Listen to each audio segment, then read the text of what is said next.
welcome to FaithWorks Live. I'm Rebecca, and I'm glad that you're here. We're here, as we always are, to proclaim the glory of God, the truth of his word, and the only hope for our nation. And I don't know about you, but after the last little while, I am clinging to that hope, to the anchor that we have, the truth of God's promises that he will never leave us nor forsake us, but that we live in an incredibly lost world. I think that's the truth that is resounding over and over again. People are lost. This world is dying, in need of a savior. And this is one of those weeks where I really have to trust God's timing and God's control. Because we've had some wake-up calls, I think, in our culture, and yet there are voices that are crying ever louder that seem to be, well, politely put, profoundly missing the point.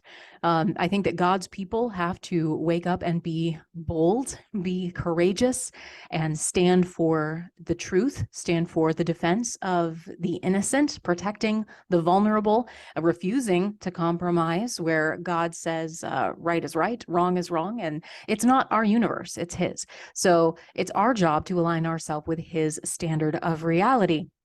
The whole world, whether they know it or not, is searching for the truth that can only be found in Jesus. If you know that truth, I think it's a Matthew 5 moment. It's time for us to let our light shine. That is the theme of today. We have an awful lot to talk about. Earlier, before the events of the horrific violence in Nashville at the Covenant Christian School, we had spoken to Representative Stephen Holt, and he has been one of the courageous leaders in our state, in Iowa, leading the charge to protect the innocence of Iowa kids in schools, to ban the mutilation of children under the guise of gender affirmation. And it's important to correct those misnomers, those euphemisms like affirm. It doesn't affirm anything. Gender denying care. It's not medical. It's not care. What it does is deny reality and then irreversibly, in many cases, mutilate the bodies of our children. That should not be allowed in any healthy society. That would be known as torture in any other context, in any other place or point in history. And so we're saying, we're a civilized society in the state of Iowa. We're not going to let that happen. We discussed this, that the governor recently signed into law with Representative Holt and recorded this previously.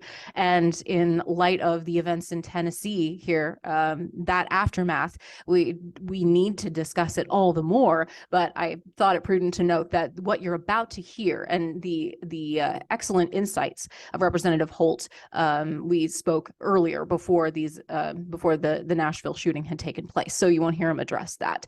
But I have some additional thoughts to share after the shooting in Nashville. And I say this is a horrendous, murderous situation. And we're continuing to pray with the families of those who have lost their dear loved ones, really simply because they stood with Jesus. But the spin is fast and heavy. We are so quick to rush to put out reactions, and so seldom do we repent when we're wrong. We sometimes rush to be the first to be wrong, and I have been guilty of that on more than one occasion throughout my life here in our fast reaction world.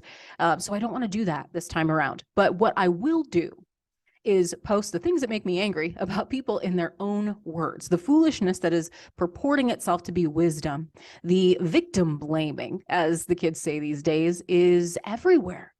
I don't know how you can look at this type of situation and not mourn, just on a human level, not mourn the loss of life, but instead, as is, it's just predictable that immediately the political ramifications are the first things people rush to, and I can't help but be disgusted.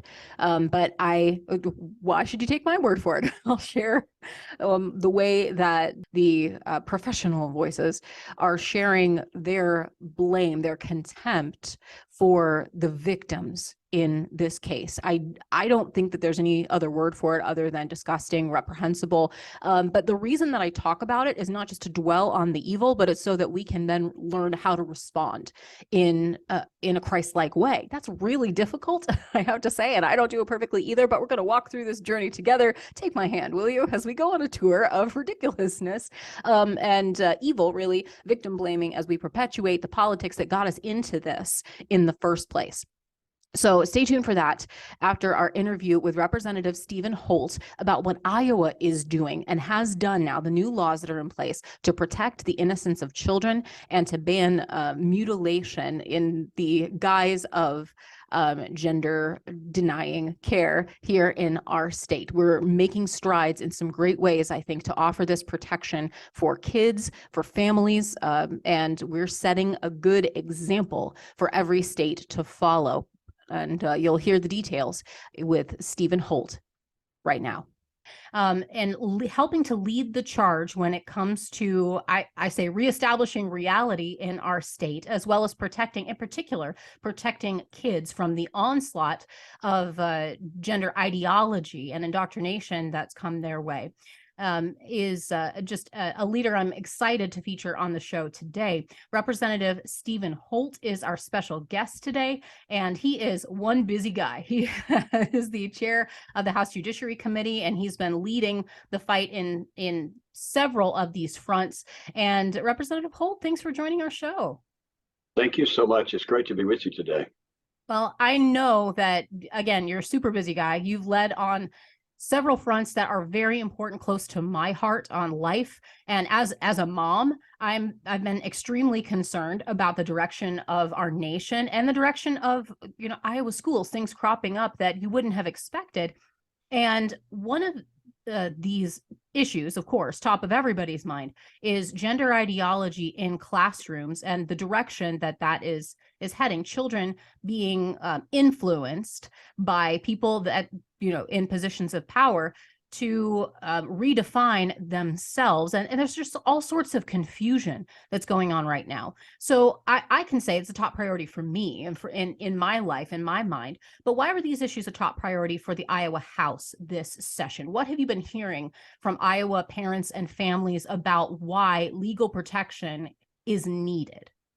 Yeah, great question. We've heard from hundreds and hundreds of parents across the state who I think parents had a wake-up call during COVID. I think they began to discover when they were exposed to what was going on in our schools. I don't think anyone really realized that the reality is that schools are not what they were when we grew up. Our public schools, in many cases, are not what they are when we grew up, and that there is a level of indoctrination taking place that alarmed, I would say, thousands of parents across Iowa. Second graders being told in the Ames Community School District, second graders, that they could choose to be a boy, a girl, both, neither, or something else, in defiance, in my opinion, of truth, and in defiance of the rights of parents. And during the Ames Black Lives Matter week of action, kids were indoctrinated on LGBT ideology. They were also indoctrinated into critical race theory, that if you were white, you're automatically an oppressor. If you were a minority, you're automatically oppressed. Just so many of these things going on in our school that don't bode well for the future of our country. We're seeing a lot of these things play out on our streets today when it comes to critical race theory. And so we were responding to the alarms being sounded by parents across our state. I mean, I've got an inbox every day that will have emails from parents sending me the latest critical race theory document that's been distributed in their schools, or the latest attempt to indoctrinate young elementary school children into this gender ideology. And it is very disturbing to be introducing these kids, in most cases, aren't even thinking about this stuff. And we wonder why we're having so many mental health issues with our children today, when we're exposing them to things that are just so harmful and are not based in truth. And so that is why we have responded as we've done. And I have to say, I'm so proud to be a part of this session, because I've never in my 9 years, I'm starting my 9th year, I've never seen such a strong response to what I think people call it a culture war. I would call it a war of values. It's a spiritual war. We all know that. If we have but I've never seen such a forceful response in my 9 years in the Iowa House as I've seen this year. Right. Well, and some of the protections that you're enacting, you use the phrase common sense, which I really appreciate. It does seem like common sense is a super rarity these days. It's a lot less common than maybe it used to be, but steps like these are important. The new law now that the governor has signed is an accommodation. One of them is an accommodations bill or law, and it says that basically you use the restroom that corresponds to your sex, like men go in the men's room and women go in the women's room. But this seems really basic and almost strange that we have to specify this. But like we said, common sense not so common these days. So let's talk about exactly what this law does just to make for the educational purpose of it and why it was needed. Yeah, and to your point, common sense is definitely not common anymore. I used to use the term it's a no-brainer, and then I realized, maybe not as many folks have brains as they used to. I don't know how to put it, but yeah, it is amazing that we have to be doing this type of legislation. We had identified bathrooms and changing facilities based on biology in this country since 1887. And only recently has it become an issue in which that's no longer good enough. A restroom for biological males and a restroom for biological females, changing facilities based on gender, based on biology, are no longer good enough. And so, again, we heard from parents across the state who are deeply concerned. We heard stories from parents whose daughters will not even change clothes anymore in the changing facilities at school because there's biological males in there. So the other side of this argument with folks saying there's not a problem, it's all working well, was so disingenuous and so dishonest. And when we ran this legislation on the floor, unfortunately, those who didn't agree with us, the Democrats, actually accused parents concerned about their daughters or sons changing clothes in front of someone of a different biology. They accused them of being hateful. They accused them of being bullies. They accused them of being part of hate groups. And so, as I said on the floor, and I've said in several interviews since then, why would any parent or child speak up in this environment? But the reality is that legislation is an attempt to return to truth, and it mandates that bathrooms and changing facilities and hotel rooms on school trips must be based on biology. Not, even the definition of gender dysphoria is a feeling. And we know that now the LGBT movement suggests that all those feelings are fluid. So the idea that we can base changing facilities and bathrooms and hotel trips on feelings that are fluid and changing is absurd. And so we're just returning to reality and saying bathrooms, changing facilities, and hotel rooms will be based on biology with reasonable accommodation made by schools for those who maybe are experiencing gender dysphoria and don't feel comfortable using the bathroom of their biology. Then schools are to make reasonable accommodation for those students, but not at the expense of all of the other students who identify by their biology. Right. We're following the science. I think that makes sense for educational facilities. Right. And we're talking about kids here as well. And I think that's something that is easily employed by people that are fans of emotionally charged rhetoric to say, oh, you're targeting kids, you're hurting kids. What about all of the young women? We're talking about maybe 12-year-old girls. I have daughters. I do not want them to be at the mercy of somebody else's feelings. It's not made up. There are actual cases on the books of girls being assaulted, being pressured, being hurt and harmed because you have young men that like to claim, oh, well, I'm deciding to wear a skirt today and you can't stop me from going into the women's room. Think about the hundreds or thousands of potential victims that creates. This is not a situation that needs to be delayed. It's not a political, scare tactic or something like that. If it seems like in a world where we honor victimhood, we've picked a certain class of victims that get special rights. And what laws like what we're doing here in Iowa and what you're leading the charge on are required to protect the equal rights of every single woman, young girl in those schools. Absolutely. I couldn't agree more. The argument on the other side of this totally ignored the concerns of young women who have to change clothes in front of biological males. Totally ignored it. And you are correct. And as I said to them, my mother used to talk about an ounce of prevention being worth a pound of cure. That we need to wait until there are more and more reports of somebody pretending to be transgender assaulting young women in a changing facility or a restroom. So it is, all of this is based on truth and reality. And so many people contacted me and said it is really incredible that we even have to pass legislation like this. But it is, and this battle is far from over. I can guarantee you they will legally, or I believe they will probably legally challenge everything we're doing in court. And so we did our best to try to make it, in a way where we believe, we're hopeful that it will pass a legal muster when it is challenged. But it is incredible the day and time that we're living in, that we have to stand up and do these things, but we do. Well, and my praise is not idle. I truly do appreciate the courage that it takes to take these stands. So many times, people who have been in your position, our elected officials, have not wanted to step out and be bold on this because they say, oh, there's going to be a legal challenge anyway. But I give major props to you, to your colleagues in the House and Senate, and to our governor as well for standing strong on this. I think Iowa's families and children are safer because we're reestablishing reality. And I mean, the majority of Iowans, for example, there was a Des Moines Register poll that speaks to, or that was asking everyday voters, everyday Iowans about gender transition surgeries on minors. Most Iowans understand that that is dangerous, that that is wrong, that that is not something that we should be doing to our children.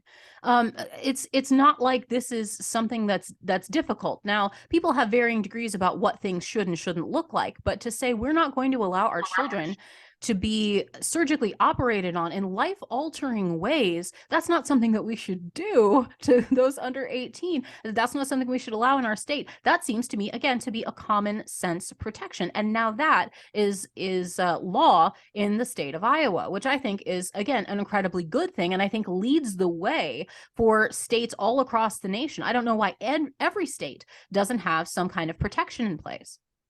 Yeah. And not only, in Iowa, there were top surgeries being done on minors, female minors, breasts being removed. But folks don't understand, there is this lie out there that these hormone or gender blockers, these puberty blocker medications are harmless and reversible. It's not true.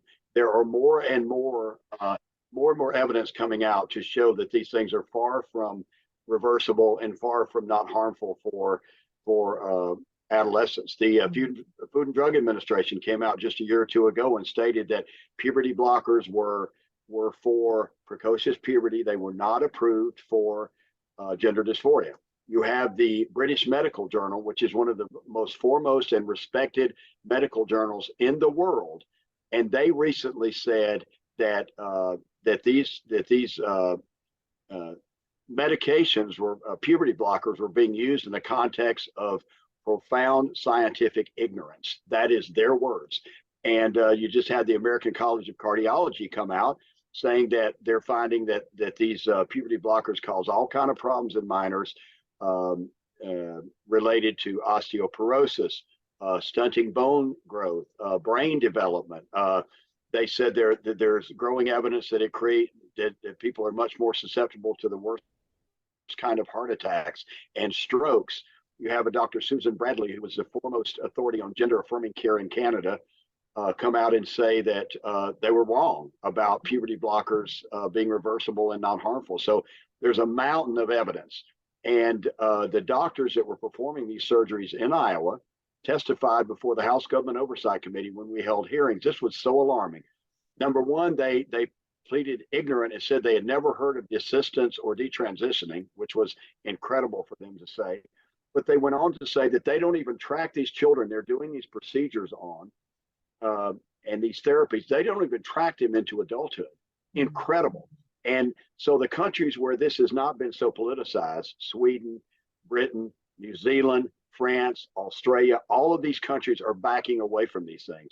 Sweden, which is the most friendly nation in the world to on these issues, to the transgender community, they approved these procedures back in 1972, and they're backing away because they're one of the few countries that have longitudinal long-term studies that studied these children into adulthood and found that they were 19 to 20 times more likely to commit suicide. And the other profound fact that nobody wants to talk about on the other side is that 85 to 90% of our young children that have gender dysphoria will re-identify with their biological gender once they go through puberty. And puberty blockers prevent that very outcome that is the best outcome for these young people that are experiencing these feelings. And so when you put all the facts together, there is no way that we should be allowing these things to be done on our minor children. And that is why we took action.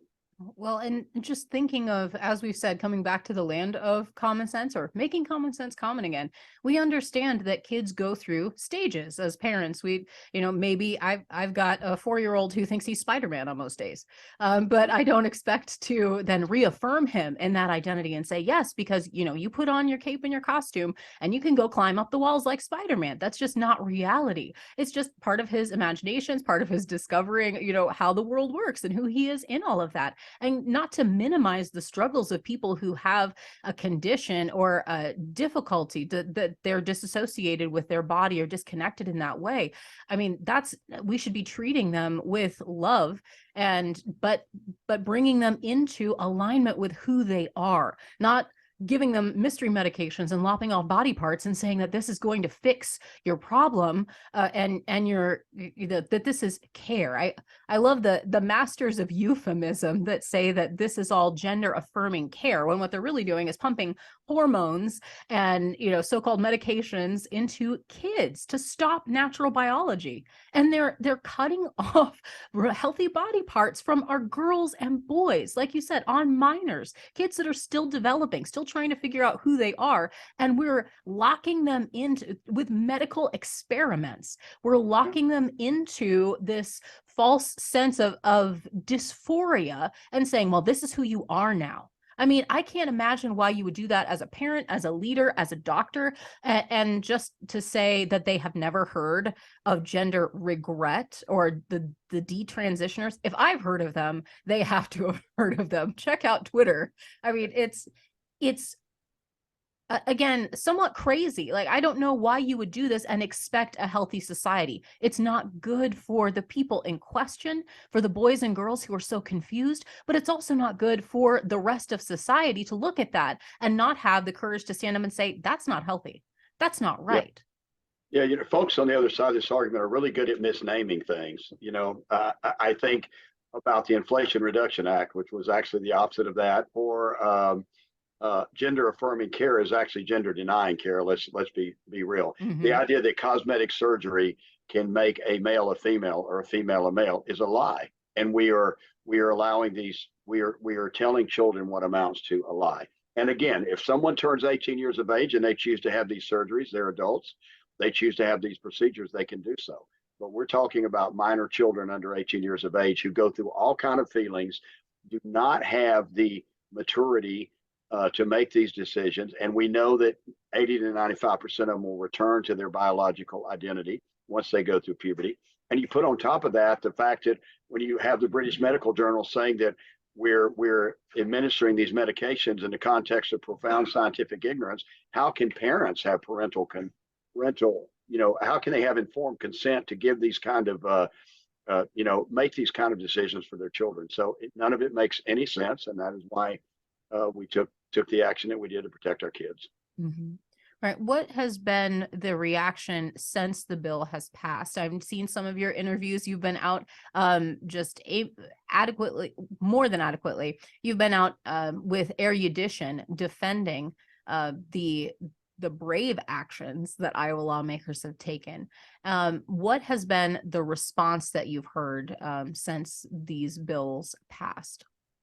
I think what you would expect to hear. I was on quite a few news shows, Iowa Press, some other shows, and you hear what you expect to hear. The other side, the Democrats, said we were bullies, it was hateful, we're targeting the LGBT community. Talking points is what you heard in the face of facts. I mean, I can give a mountain of facts.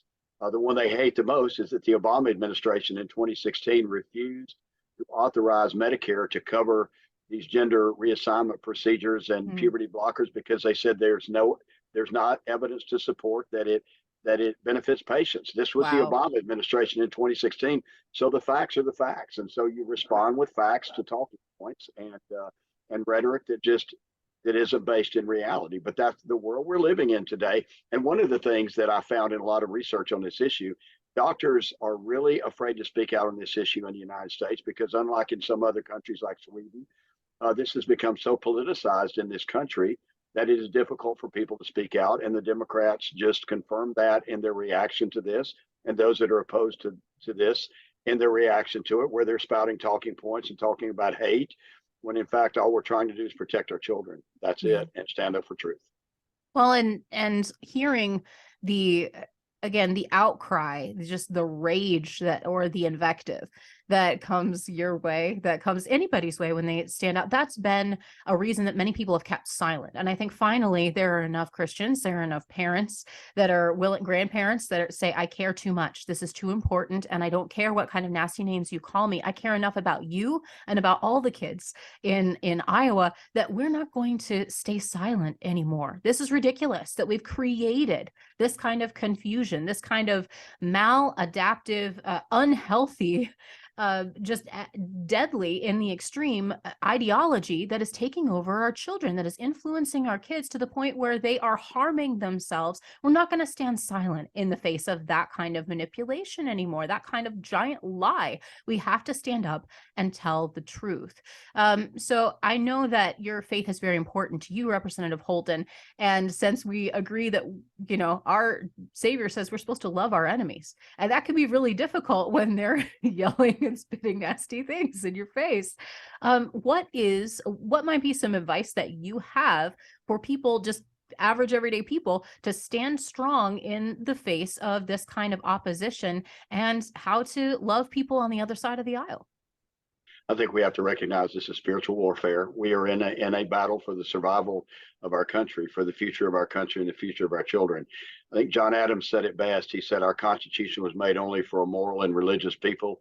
It is wholly inadequate to the government of any other. And what we are seeing across the board in our country is we're all scratching our heads going, what in the world is happening in our country? Our cities are being burned, our buildings are being burned, our statues are being torn down. The most basic common sense values are under assault: what bathrooms to use, what changing facilities to use. We don't have one national anthem anymore. You know, our children are being told if you're white, you're an oppressor. If you're a minority, you're oppressed. Turning the dream of Dr. Martin Luther King on his head to judge by character instead of skin color. There is spiritual warfare going on in our country. And we have to recognize we're going to be called every name in the book when we stand up for truth. And I've just kind of arrived at that point where I don't really take it personally. It's just kind of part of my job. I came here because in 2015 I woke up and I realized I didn't recognize my country anymore. I'd spent 20 years in the Marine Corps fighting for this country. I love this country so much, and it is incredible what is happening to it. We have to fight as best we can for the future of our country, knowing we know how the book ends. We definitely know how the book ends, and so we have to stand up for truth. I do think the churches need to get much louder in this country. I don't think we would be in the place we're in today if our pulpits had not fallen silent on a number of issues. And so I think we have to take some responsibility as people of faith, as Christians, for not being louder and speaking out at pivotal points in our history when we should have. And so I think the time has passed that we can be silent if we want our children to have the future that we hope they will have. Amen. And amen again. Stephen Holt has been our guest. He's the representative from Denison, correct? Correct. The fine people of Denison are well represented. I am excited to see the priorities and the courageous stands that the Iowa legislature is taking. And kudos to the Iowa governor, Kim Reynolds, who's doing a bang-up job of supporting and standing strong on things that matter the most, on issues of life, issues of just understanding the basic reality of how God made us to be, reasserting truth and reality. Do you have anything that's this controversial still on the docket, Steve? How are you doing? What's next for you? Well, I ran the eminent domain bill a day or so ago, which was I think the last one for me this session. We still have some important education bills to get across the finish line, just sort of different versions between the House, the Senate, and the governor's office. So we need to, like what's going on in Linmar, where they're telling they won't tell parents if their kids transition, things of that kind. We still have some very important things we need to do to get some of the books, that are in our schools today, issues of that kind, parental authority in schools. So we have some important pieces still left to do, and hopefully we'll get that done in the next few weeks. Do we have a bill that specifically addresses the books in the libraries? not just one bill. The Senate has a version. I think the governor has a version. We have a version that defines obscenity and what is obscene in a way we believe will pass a constitutional muster, but that would identify a lot of these books that just have no. It's not about banning or burning books. It's about what is age appropriate, and these books are not age appropriate. And so we just have different approaches, and so we're going to have to come together to determine what we think is the best approach and get these across the finish line. Mm-hmm. Yeah, that can be really, really tricky to define, but we will be praying for you and for the leadership that's going on at our Golden Dome so that you can continue to stand strong and have God's wisdom with you and have the courage that it takes, again, to take the slings and arrows that come with the job. I know that you are very capable leading on these issues, and we just want to say thanks and encourage you. But at the same time, we're here to hold you accountable too, just to keep you on the straight and narrow, which I know you don't mind. Absolutely. That's what we need. Thank you so much.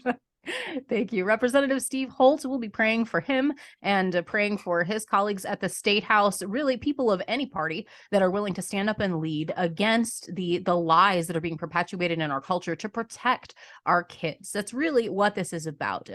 And anyone that tries to say, well, this is, hate, it's not hateful to reestablish reality. It's not hateful to tell the truth.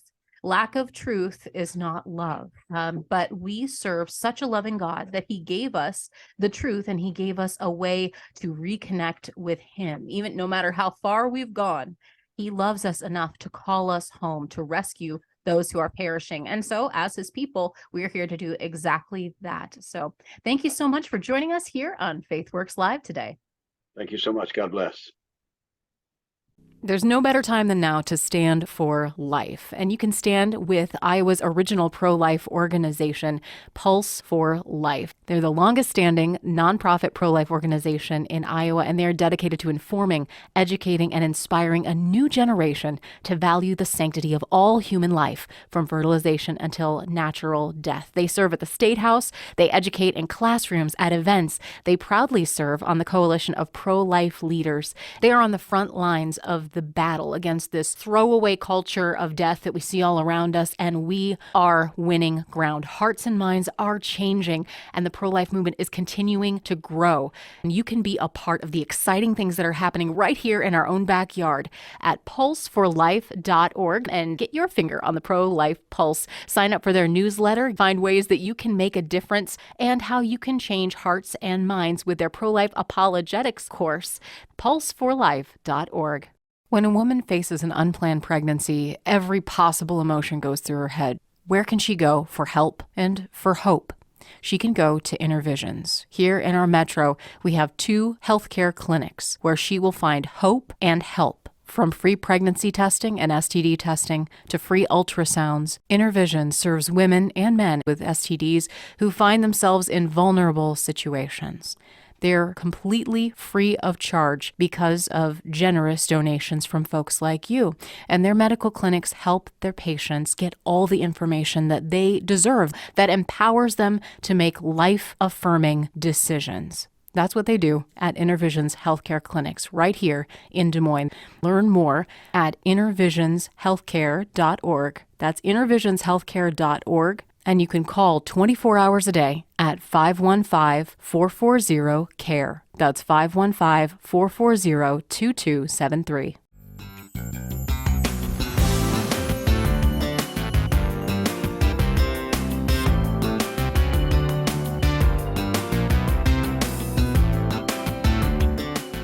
Our thanks again to Representative Stephen Holt and his fine colleagues in the House and Senate for standing up to protect vulnerable Iowa kids, making sure that the mutilation of children does not happen here, and that bathrooms are in fact protected in private spaces, as they have been, from really the beginning of public spaces, at the beginning of our state, at the very least, because you know what, we're good people, we're civilized people in the state of Iowa. And if you'd like to make the argument about freedom in society, then those types of decisions should be for adults. We protect kids from making making radical, life-altering decisions.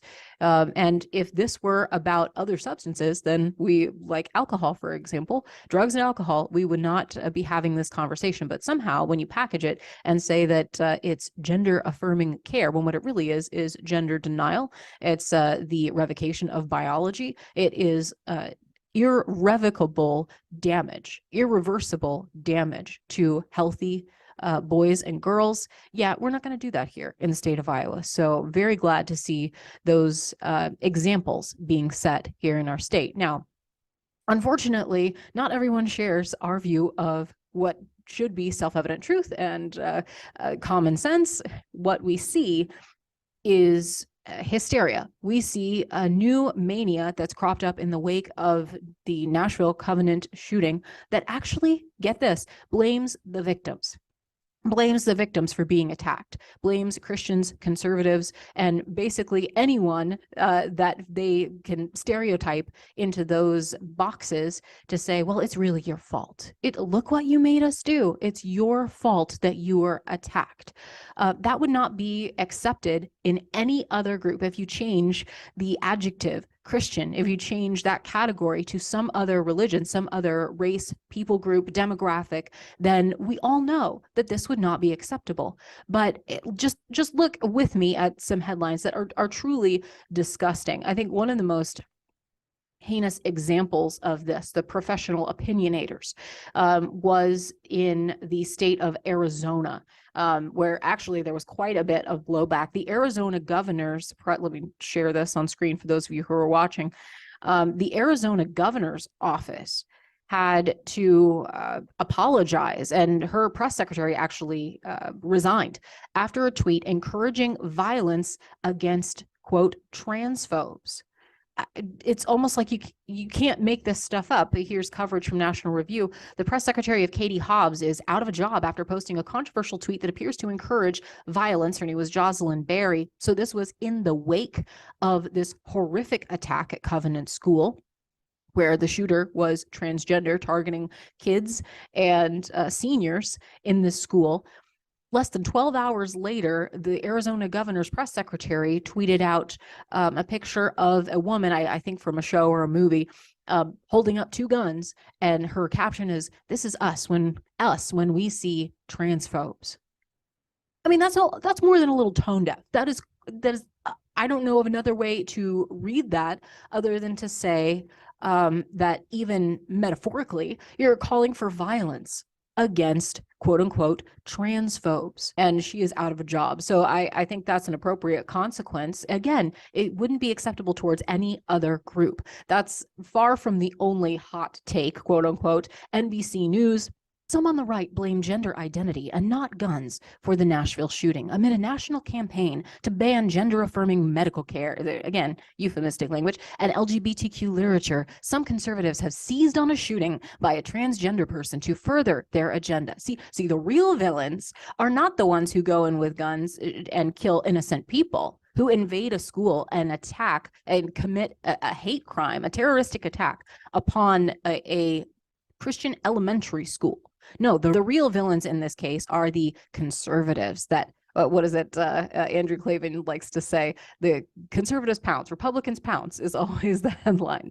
And I laugh because it's just that ridiculous. Others attacked Covenant School and those praying for victims of the tragedy. Progressive talk show host Dave Pakman mocked the Christian school for not praying enough, saying that a lack of prayer is often blamed for these horrible events. Is it possible that they weren't praying enough or correctly despite being a Christian school? I mean, if that were said against any other religious group, that would be called what it is. This is heinous. This is disgusting. Can you imagine if if the victims were your family members? If you're listening to this and you completely disagree with everything that I'm saying, and you're just, here on a fault-finding mission, which it's a target-rich environment. I make a lot of mistakes, but please hear this. If this were your family, how would you feel about it being politicized in this way? This crime. Gun control activist Shannon Watts of Moms Demand Action blames the victim, saying if your prayers alone worked, there wouldn't have been a mass shooting at a school where they pray. Do your expletive job, she tweeted. ABC News journalist Terry Moran was accused of blaming Christians and Republicans after he highlighted how Tennessee, quote, banned transgender medical care for minors. At the moment that the press conference is taking place, announcing the facts to the media, his knee-jerk reaction is to say, oh, well, these two things are connected. There's something that needs to be on every single Christian's radar, because we really need prayer. There's a group called the Trans Resistance Network, and they released a statement on the Covenant school shooting that disturbs me greatly. And they themselves seem to be disturbed that Aubrey Hale, the transgender shooter, was a complex tragedy who had no other effective way to be seen other than to lash out by taking the life of others.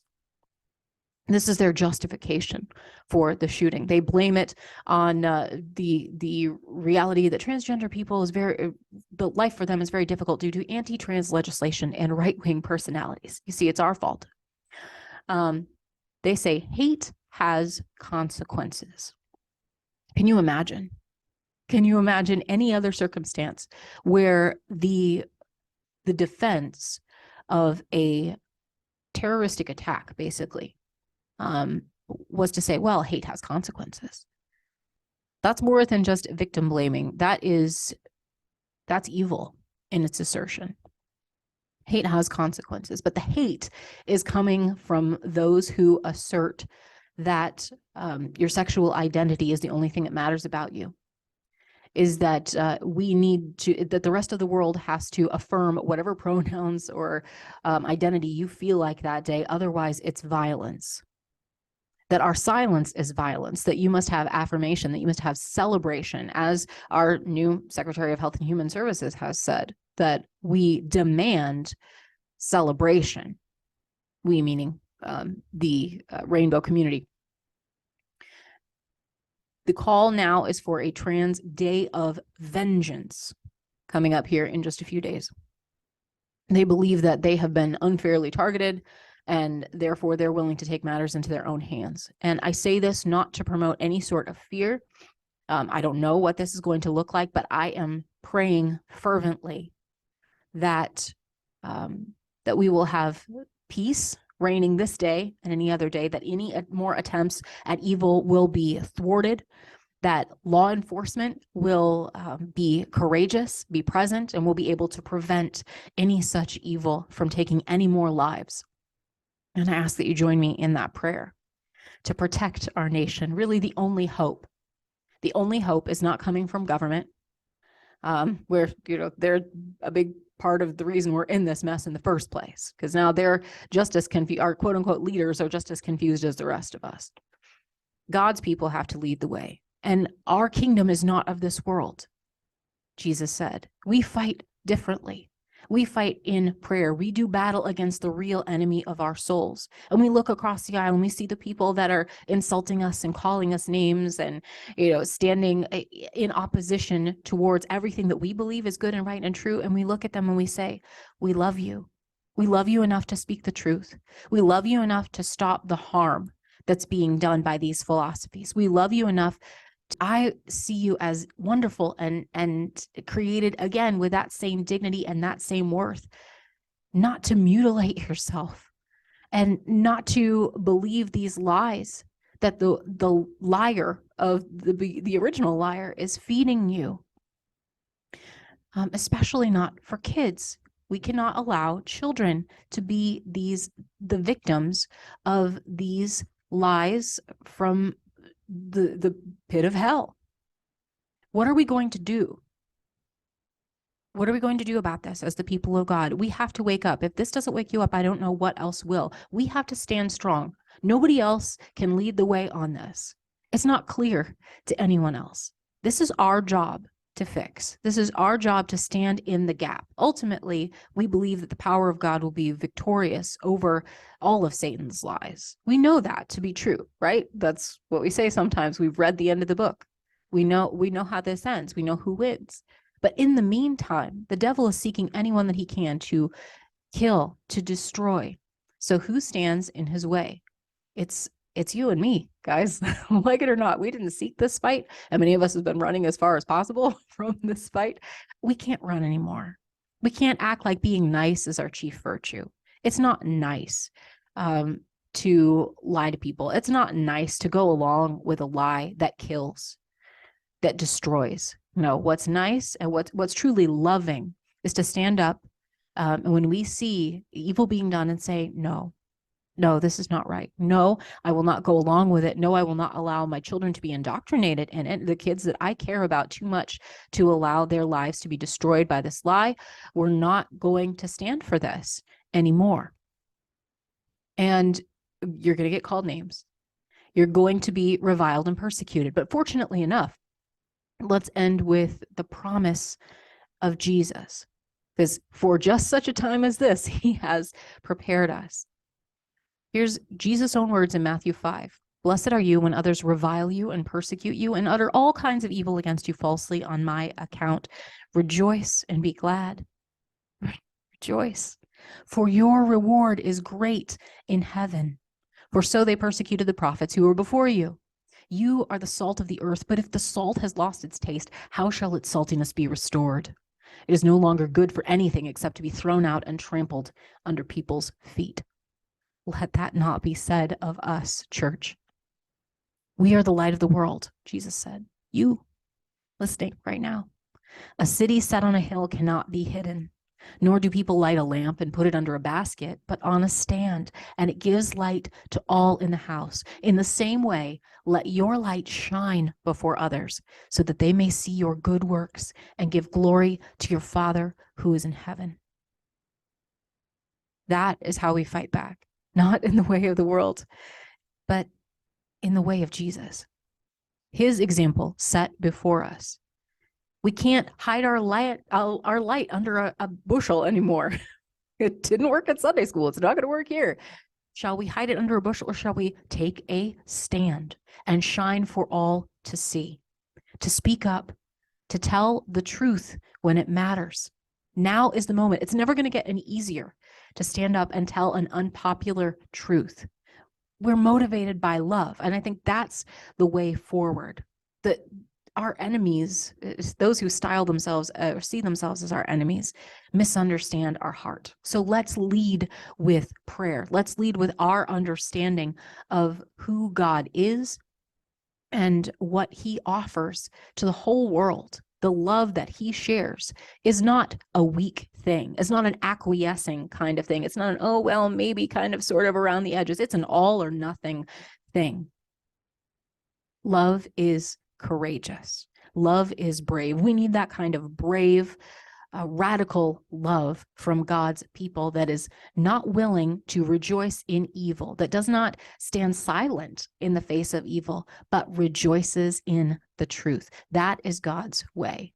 That is our mission. So let's be about it. This is FaithWorks Live. You know how much we love Anonymous beef at the Haney House. It is delicious. It's wonderful quality. It's naturally raised with no steroids, antibiotics, and they just do what they do so well. High quality beef at the Anonymous farm. But did you know you can actually see where your beef comes from? You can visit Anonymous Farm. The fine folks, Dave and Mary Lynn, are the most hospitable folks I may have ever met. They'll let you feed a bottle calf and then meet the cows at Anonymous Farm. And opening soon is a special treat, Mulberry Cottage, for a stay at the Anonymous Farm. It's a family-oriented getaway, and they'll let you hike the trails out there. You can forage or bird watch or just enjoy the beautiful sunset from their porch. I'm very excited to check it out myself, and they'll even let you do a cookout with Anonymous beef. Order your beef or your next vacation at anonymousbeef.com. That's OHNEMUS beef.com.